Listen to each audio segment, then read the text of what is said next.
नमस्कार, आपके साथ मैं हूं करुणाशंकर शर्मा और सबसे पहले बात करते हैं 3 राज्यों की 15 राज्यसभा सीटों के लिए जो वोटिंग हो रही है उसका हम जिक्र करते हैं और बड़ी खबरें क्या आ रही हैं वोटिंग को लेकर यह आपको बता दें।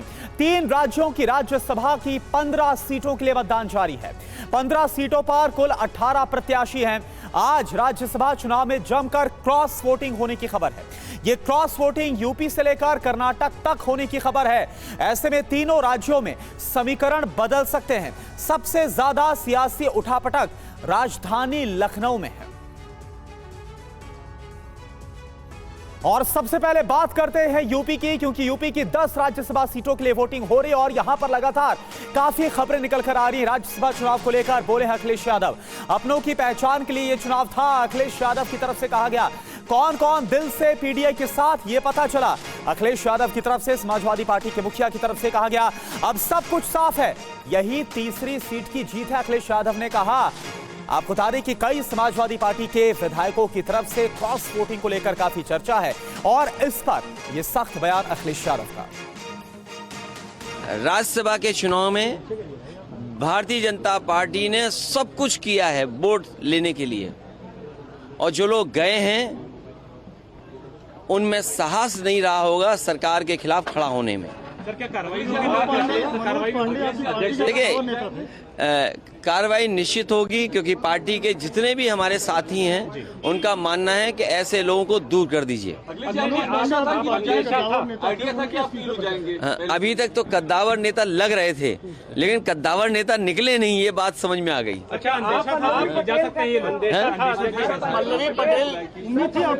देखिए, मैंने आपसे कहा कि सरकार के खिलाफ वोट डालने में साहस की जरूरत है, साहस की जरूरत है। पल्लवी पटेल भी नाराज, अब वो नहीं दिया होगा वोट, अभी तक नहीं आई है तो वो जाने, क्योंकि उनकी भी क्या बोला था अभी आपने, अंतरात्मा से। तो मैं किसी की अंतरात्मा के बारे में नहीं जानता हूँ। मेरी अंतरात्मा के बारे में किसी के नहीं मैं जानता हूँ। कोई बात नहीं, जब जो भोज में नहीं आए, चर्चाएं आपके माध्यम से भी थी, चर्चाएं और तरह से भी थी। अब उन बातों को आप बेहतर समझते होंगे कि कोई क्यों चला गया, किसी को सिक्योरिटी की जरूरत रही होगी, किसी को धमकाया गया होगा कि आपके मुकदमे पुराने हैं, आपका इतना रिकॉर्ड अच्छा नहीं है, आपको ये लाभ दे दिया जाएगा। सुनने में तो बहुत कुछ चीजें आ रही हैं, सुनने में तो पैकेज के बारे में भी आ रही हैं। वो बात समझ में नहीं आ रही कि वो पैकेज छोटा था कि पैकेज बड़ा था। अगर आपको समझ में आ रहा हो तो मुझे जरूर जानकारी देना। उनके बारे में, किसके बारे में क्या कहें, किसके बारे में हम क्या कहें। आपने बात की गई थी, आपके यहाँ से प्रदेश अध्यक्ष ने बात। देखिए, कई बार कुछ लोग, कुछ होता है खबरों में रहने के लिए। तो यूपी में जारी राज्यसभा सीट के लिए वोटिंग को लेकर ही बड़ी खबर आ रही कि यूपी में बीजेपी के 8वें कैंडिडेट की जीत तय है। समाजवादी पार्टी के 6 विधायकों ने क्रॉस वोटिंग की है। यह खबर आ रही है बीएसपी के इकलौते विधायक ने भी बीजेपी को वोट दिया, यानी यहां पर भी क्रॉस वोटिंग हुई है। समाजवादी पार्टी के मुख्य सचेतक मनोज पांडे का भी सचेतक पद से इस्तीफा हुआ और इसको लेकर अभी आपने सुना अखिलेश यादव की तरफ से बयान भी दिया गया कि अब तक तो लगते थे कि कद्दावर नेता है, लेकिन अब नहीं रहे।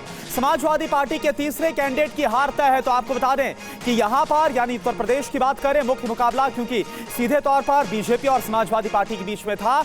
8 कैंडिडेट्स थे जो कि बीजेपी के थे और 3 कैंडिडेट समाजवादी पार्टी के। ऐसे में जो सभी 8 के 8 कैंडिडेट्स थे, सभी की जीत तय मानी जा रही है। और इस बीच एक और बड़ी खबर, समाजवादी पार्टी के बागियों का मिला साथ, बीजेपी के 8वें कैंडिडेट पर बेड़ा पार।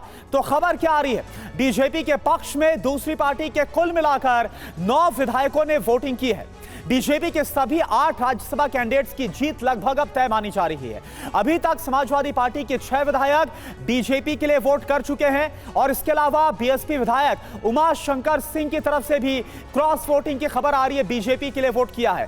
राजा भैया की बात करें तो राजा भैया की पार्टी के 2 विधायकों का भी बीजेपी को समर्थन मिला है और समाजवादी पार्टी के मुख्य सचेतक मनोज पांडे का अपने पद से इस्तीफा भी सामने आया। समाजवादी पार्टी विधायक राकेश प्रताप सिंह, अभय सिंह ने क्रॉस वोटिंग की है, ये नाम भी अब निकलकर सामने आ रहे हैं। समाजवादी पार्टी विधायक राकेश पांडे, मुकेश वर्मा, हाकिम चंद्र, कांग्रेस विधायक वीरेंद्र चौधरी ने समाजवादी पार्टी के लिए वोट किया है। समाजवादी पार्टी के तीसरे कैंडिडेट का जीतना लगभग अब नामुमकिन माना जा रहा है, जो खबरें निकलकर सामने आ रही है। एक और बड़ी खबर आपको बताएं, समाजवादी पार्टी के बागियों को लोकसभा चुनाव लड़ा सकती है बीजेपी, यह खबर आ रही है। मनोज पांडे को बीजेपी बना सकती है कैंडिडेट, ये सोर्सेज बता रहे। मनोज पांडे जो कि समाजवादी पार्टी की तरफ से विधानमंडल दल के मुख्य सचेतक बनाए गए थे, लेकिन उन्होंने इस्तीफा दिया। रायबरेली से बीजेपी कैंडिडेट होंगे मनोज पांडे, सोर्सेस की तरफ से यह जानकारी। अभय सिंह, राकेश सिंह को भी टिकट बीजेपी दे सकती है।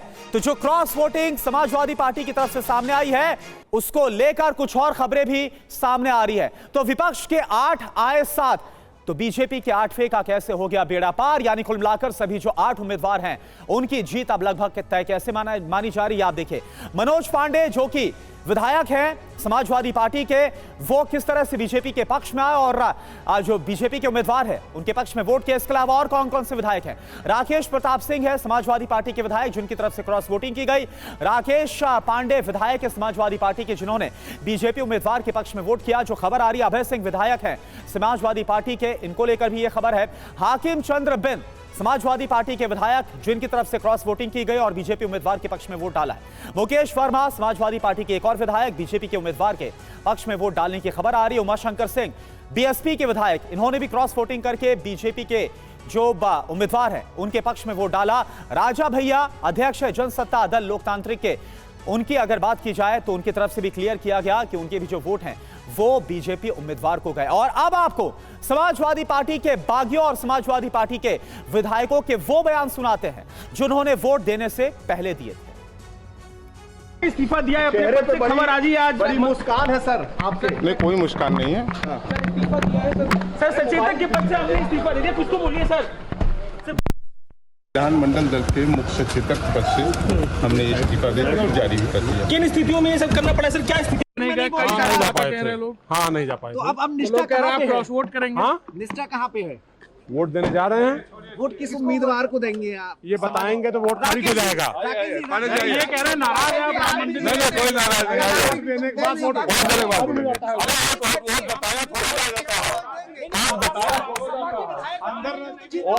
भगवान राम हमारे आराध्य हैं और हम तो उसी कुल खानदान के हैं जी। और इन लोगों ने नहीं जाने दिया था। तो प्रभु श्री राम के नाम पे इन लोगों ने दर्शन करने नहीं जाने दिया था। प्रभु श्री राम के नाम पे जी।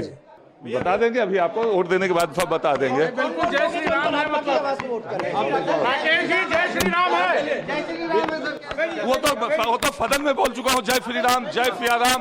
राम रोम रोम में है, राम कण कण में है, राम कण कण में है। आपकी पार्टी के अध्यक्ष ने आप लोग आपकी पार्टी के अध्यक्ष ने राम मंदिर जाने नहीं दिया था।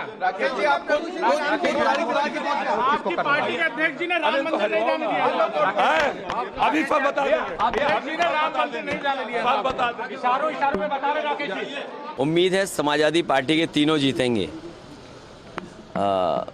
लेकिन खबरें जो आ रही हैं आप भी जानते हो,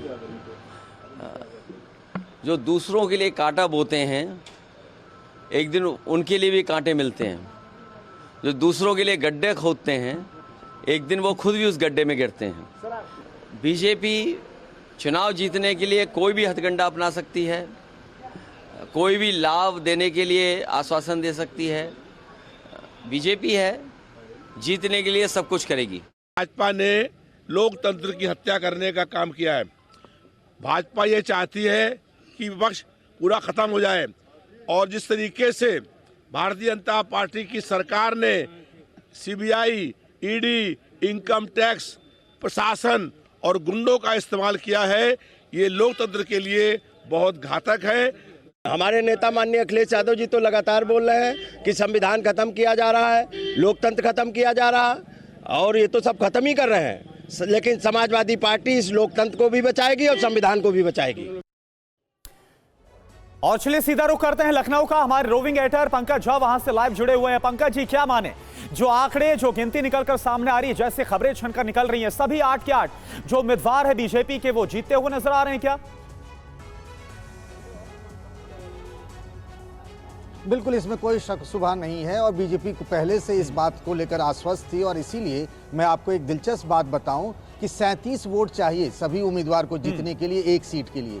बीजेपी ने शुरुआत से अपने 7 उम्मीदवारों को 38 वोट अलॉट किए थे और संजय सेठ जो 8वें उम्मीदवार हैं उनको 21 वोट अलॉट किया था। इसका मतलब ये है कि बीजेपी कल से ही इस बात को लेकर कॉन्फिडेंट थी कि समाजवादी पार्टी में इस तरीके से भगदड़ मचेगी, उसके कई विधायक बीजेपी के लिए वोट करेंगे। राजा भैया की पार्टी के 2 विधायक हुए, बीएसपी के जो विधायक हैं उमाशंकर सिंह, उनका वोट भी बीजेपी को मिला है। इस तरीके से बीजेपी ने यहाँ पर एक बड़ा खेल किया है समाजवादी पार्टी कैंप में सेंधमारी कर। अच्छा, लेकिन पंकज जी, हमने देखा कि इस क्रॉस वोटिंग की खबरों के बाद और खास तौर पर मनोज पांडे को लेकर जब सवाल पूछा गया तो अखिलेश यादव ये बोलते हुए नजर आए कि अब तक तो लग रहा था कद्दावर नेता थे लेकिन अब नहीं रहे। तो जिनकी खबरें आ रही क्रॉस वोटिंग की, अब क्या कार्रवाई भी संभव है? देखिए, अखिलेश यादव ने यहाँ जहाँ मैं विधानसभा में खड़ा हूँ यहाँ से जाते वक्त उन्होंने कहा कि सबके खिलाफ वो कार्रवाई करेंगे। लेकिन इस कार्रवाई करने से क्या होगा ना, उनकी विधानसभा की सदस्यता नहीं जाएगी। राज्यसभा में दिखलाकर वोट करना पड़ता है पोलिंग एजेंट को, लेकिन यहाँ पर दल बदल विरोधी कानून लगता नहीं है, विप लगता नहीं है, इसीलिए उनकी सदस्यता नहीं जाएगी, वो अनअटैच्ड एमएलए रह जाएंगे। और जब वो एक तरीके से मन बना चुके हैं और बीजेपी में गए हैं तो किन शर्तों पर गए, सारी बातें तय करके उन्होंने बीजेपी के लिए वोट किया अपना नफा नुकसान देखकर। इसीलिए अब तो कह सकते हैं अंगूर खट्टे हैं या फिर चिड़िया चुग गई खेत वाली बात है अखिलेश यादव के साथ। जी चलिए, शुक्रिया आपका पंकज इस पूरी जानकारी के लिए। तो अब देखिए 8 जो कुल उम्मीदवार बीजेपी के, वो सभी अब जीतते हुए नजर आ रहे हैं जिस तरह से जानकारी सामने आ रही है। और जो 3 उम्मीदवार समाजवादी पार्टी की तरफ से खड़े किए गए थे, जो 3rd कैंडिडेट है, अब जो जीत है वो लगभग नामुमकिन है। इस बीच हिमाचल की बात की जाए तो वहां पर भी एक सीट पर राज्यसभा चुनाव हो रहा है, वोटिंग हो रही है और बड़ा उलटफेर हो सकता है। खबर क्या है? कांग्रेस के 6 से 7 विधायकों ने क्रॉस वोटिंग की है, ये सोर्सेस बता रहे हैं। सरकार को समर्थन देने वाले 3 निर्दलीय एमएलएज ने भी क्रॉस वोटिंग की है। अभिषेक मनु सिंह भी कांग्रेस के उम्मीदवार हैं। बीजेपी ने हर्ष महाजन को मैदान में उतारा है। हालांकि इससे पहले हमने सुखविंदर सिंह सुक्खू को देखा, उनकी तरफ से कहा गया हमारे पास कुल 40 विधायक हैं, अगर ऐसे में कोई भी अगर नहीं बिका होगा तो सभी 40 के 40 हमारे उम्मीदवार को पड़ेंगे।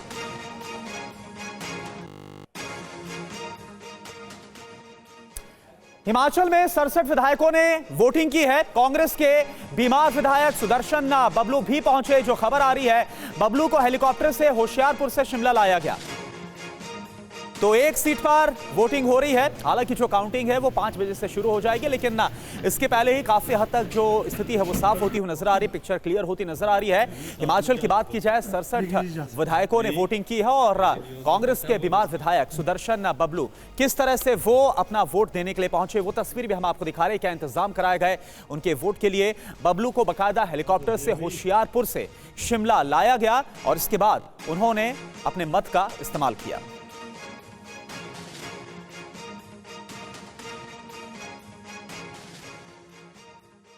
इधर हिमाचल के सीएम सुखविंदर सिंह सुक्खू का बयान सामने आया है, कोई बिका नहीं होगा तो हमें 40 वोट मिलेंगे, पैसा ही बीजेपी की अंतरात्मा है, ये हिमाचल के सीएम की तरफ से कहा गया।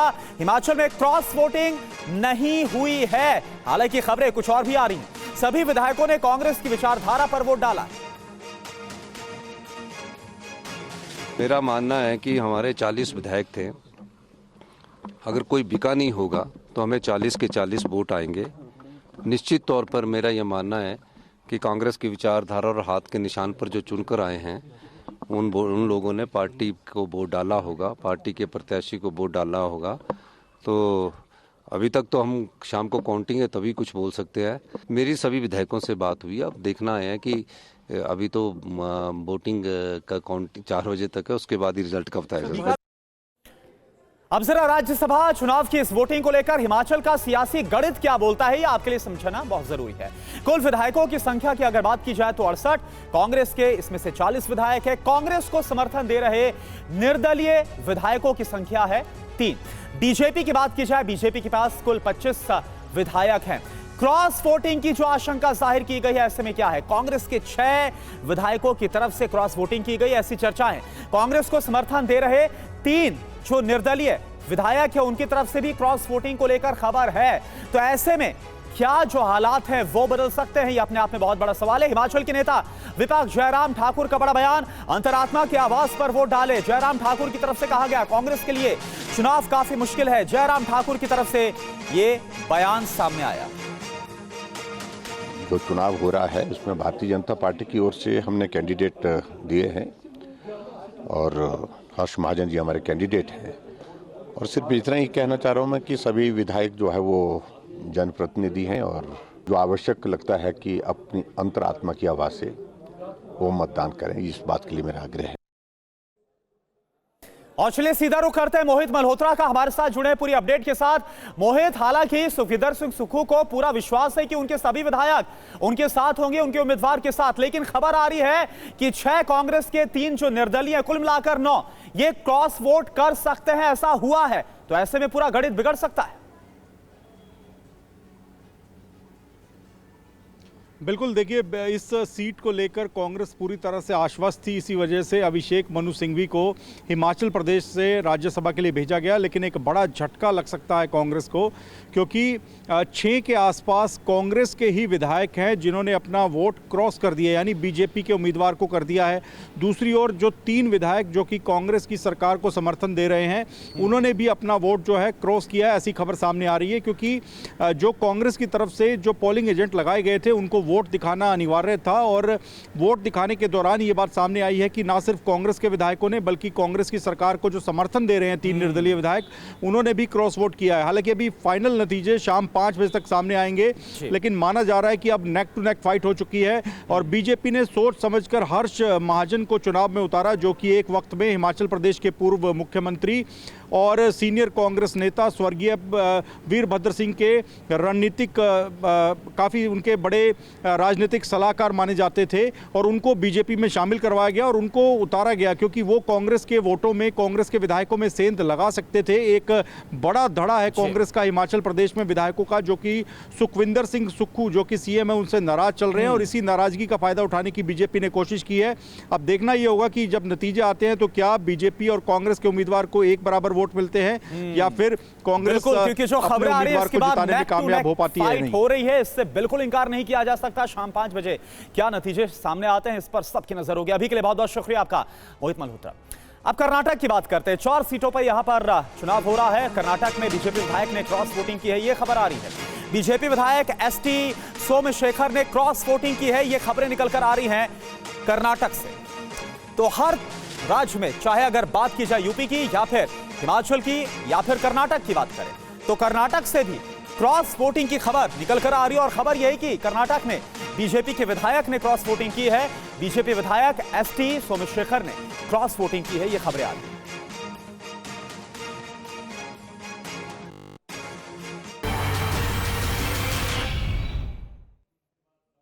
और चलिए अब आपको बताते हैं कि कैसे आज मिशन गगनयान एक कदम और आगे बढ़ा है। बड़ी खबर यह कि पीएम मोदी ने गगनयान मिशन की समीक्षा की है। गगनयान मिशन के अंतरिक्ष यात्रियों से खुद मुलाकात की है प्रधानमंत्री ने तिरुवनंतपुरम जाकर। पीएम ने 4 अंतरिक्ष यात्रियों को विंग भी प्रदान किए। ये सभी अंतरिक्ष यात्री रूस से ट्रेनिंग लेकर वापस लौटे हैं। तो भारत का काफी अहम मिशन, अंतरिक्ष मिशन गगनयान, जहां पर ये सभी जो 4 अंतरिक्ष यात्री हैं वो अंतरिक्ष में रहकर वापस लौटेंगे। और इसके लिए जिन अंतरिक्ष यात्रियों का चयन हुआ है, जो ट्रेनिंग लेकर वापस लौटे हैं, उनसे बाकायदा प्रधानमंत्री ने खुद मुलाकात की है, बात की है और इन सभी को विंग प्रदान किए गए। तो मिशन गगनयान के लिए चुने गए हैं 4 यात्री। Group captain Prashant Balakrishnan, captain Ajit Krishnan, group captain Angad Pratap Singh, wing commander Shubhanshu Shukla को मिशन के लिए चुना गया है। रूस से ट्रेनिंग करके ये वापस लौटे हैं चारों यात्री। हालांकि अभी खबर यह है कि लगातार अभी जो ट्रेनिंग का पीरियड है वो चल रहा है, लेकिन इसी ट्रेनिंग का एक जो हिस्सा है वो पूरा करके रूस से वापस लौटा और इन सभी 4 अंतरिक्ष यात्रियों से मुलाकात की है प्रधानमंत्री ने।